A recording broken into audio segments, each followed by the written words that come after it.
Assalamualaikum warahmatullahi wabarakatuh. Waalaikumsalam. Nama saya Fitri dari Puri. Begini Pak Faiz, saya ingin bertanya, ketika kita menjadi manusia, apalagi sebagai seorang wanita, itu batas-batasnya kita untuk taklif itu bagaimana? Sekian pertanyaan saya. Allahumma Assalamualaikum warahmatullahi wabarakatuh. Waalaikumsalam. Yang pertama tadi dari Mbak Fitri. Mbak Fitri, batasnya taklif itu jadi ada yang sifatnya normatif. Ini tidak laki-laki, tidak perempuan. Normatif itu mengikuti norma, jadi ajaran agama. Jadi misalnya sholat, zakat, puasa, sodako, jangan ini, jangan itu yang disebut jelas di nas. Ini batasnya taklif. Taklif itu isinya apa yang harus kita lakukan, apa yang jangan kita lakukan. Yang kedua, ada yang jenisnya tidak lagi normatif tapi etis. Etis ini biasanya sifatnya pertimbangan-pertimbangan hati nurani. Ayatnya sih tidak ada, tapi mosok pantas aku melakukan ini. Nah, itu biasanya ini pertimbangan etis, itu bagian dari taklif juga. Karena kadang-kadang ada orang itu yang kaku sekali membaca norma-norma agama tadi. Misalnya, Pak, kalau Al-Quran itu kan di depan orang tua wala takul lahuma uffin. Yang tidak boleh kan ngomong uff, Pak. Kalau yang lain boleh ngomong cuk, mungkin tidak apa-apa. Misalnya, kan ada kan yang pegangannya dalil letterleknya, sehingga yang tidak ada di Quran dianggap itu tidak apa-apa, wong dalilnya tidak, wong larangannya kan uff. Jadi di depan orang tua, Pak, uff tidak boleh, tapi kan cuk itu boleh misalnya. Kan tidak gitu. Nah, pertimbangan apa? Hati nurani. Misalnya pertimbangan hati nurani yang lain, sampean punya temen akhir bulan duitnya nipis, wah ini tidak bisa makan ini minggu ini akhir bulan, sampean yang uangnya banyak. Itu kalau pakai pertimbangan normatif sesuai nas ajaran agama, sampean tidak ngasih dia, tidak nyumbang dia apa-apa, itu sah, tidak dosa, bener, wong bukan tanggunganmu. Bukan anakmu, bukan keluargamu, bukan saudaramu, bukan pacarmu. Jadi tidak masalah, tidak ngasih apa-apa. Tapi kalau pakai pertimbangan hati nurani, mungkin ya enggak. Nanti banyak. Kalau sampean hanya berhenti di nas, di norma, itu banyak hal yang rasanya kok tidak manusiawi ya. Misalnya dulu ada pejabat yang nikah sorenya, paginya istrinya dicerai. Kan ada itu kan, mungkin karena malamnya merasa kok ndak sip gini ya, terus ndak cocok sama bayangannya, paginya dicerai. Itu secara agama kan sah, boleh saja, wong ya cerai itu kan boleh. Tapi masuk hati nuraninya begitu. Hati nurani itu bagian dari taklif. Kalau bahasa agama itu nanti masuknya ke akhlak.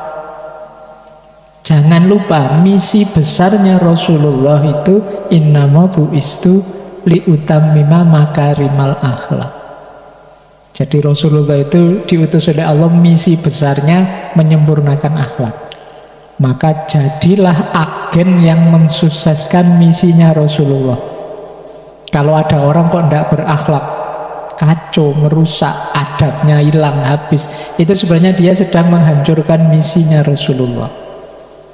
Itu mungkin yang jadi salah satu dasar ada ramalannya Rasulullah itu, bahwa besok al-islamu mahjubun bil muslimin.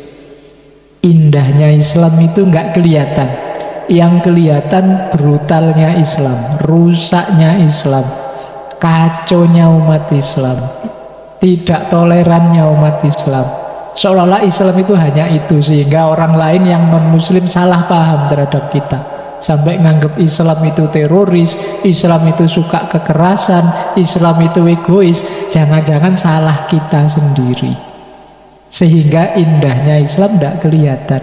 Ini fungsi akhlak ini menurut saya hari ini penting kita hidupkan lagi. Itu juga bagian dari taklif. Jadi selain normatif, ada juga aspek etis. Jangan lupa yang ketiga, kalau bahasa filsafatnya aspek intersubjektif, ini bahasa filsafatnya ya, aspek hidup bersama. Yang di situ yang berlaku adalah kesepakatan-kesepakatan bersama. Jadi ini juga bagian dari taklif, muamalah ma'annas, hubungan dengan manusia yang lain yang baik. Itu juga tanggung jawab kita loh, bagian dari tugas kekhalifahan kita. Jadi kebenaran itu ada kebenaran objektif agama normatif, ada kebenaran etis yang itu tergantung hati nurani akhlak kita, ada kebenaran sosial intersubjektif yang itu kesepakatan bersama tentang yang baik. Karena manusia itu ya sama-sama Islam sih, tapi kalau di Indonesia lebih banyak yang sepakat menjalankan Islam Sunni misalnya. Ini kebenaran sebenarnya level kesepakatan bersama. Jadi nanti ada mayoritas NU. Ini kan kesepakatan bersama. Apa Islam itu NU saja? Ya enggak, ada macam-macam. Tapi berlaku di sini intersubjektivitas tertentu namanya Nahdlatul Ulama, kesepakatan bersama.